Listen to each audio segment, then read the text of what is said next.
Good evening. It was learned today that a Beaver Creek native was among 4 Air Force pilots killed in Nevada. 31-year-old Captain Mark Mellinson, a 1967 graduate of Beaver Creek High School, was killed while practicing with the Thunderbirds drill team.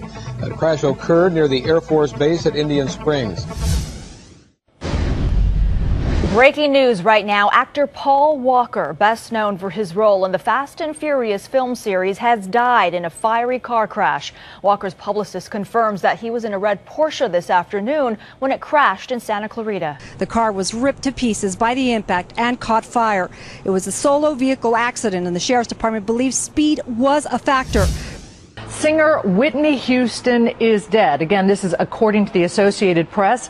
Whitney Houston was 48 years old, a reigning pop star. We are waiting to find out the cause of her death. She, of course, was at her peak in the 80s and 90s. She had a very famous stormy marriage to another singer, Bobby Brown, that produced a daughter that you see right there.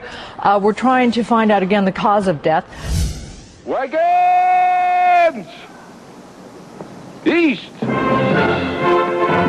Wagons East was John Candy's 43rd motion picture in 22 years, and it was here in Durango, Mexico, March 4th, 1994, where John Candy, at the age of 43, passed away peacefully in his sleep. It is like losing a friend, isn't it? Nothing but sadness this afternoon, and praise with the news that actor John Candy has will died. Undoubtedly live on in all of our hearts and minds for a long, long time. For Newsy, I'm Logan Tittle. Many questions remain unanswered Sunday following the death of decorated Navy SEAL Chris Kyle. KXAS explains the veteran was fatally shot at a place he was fairly familiar with. He and Chad Littlefield were shot and killed at a shooting range yesterday. Police arrested the suspected shooter, Eddie Ray Routh of Lancaster, after a brief chase last night. He was arraigned on 2 counts of capital murder overnight. Chris Kyle had retired from life as a Navy SEAL, but he was known as the U.S. military's most lethal sniper.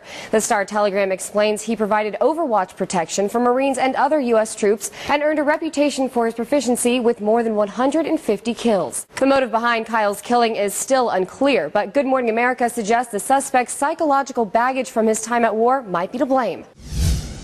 Interesting video that caught our attention this morning. We know the dangers of texting while driving or even being on the phone while driving.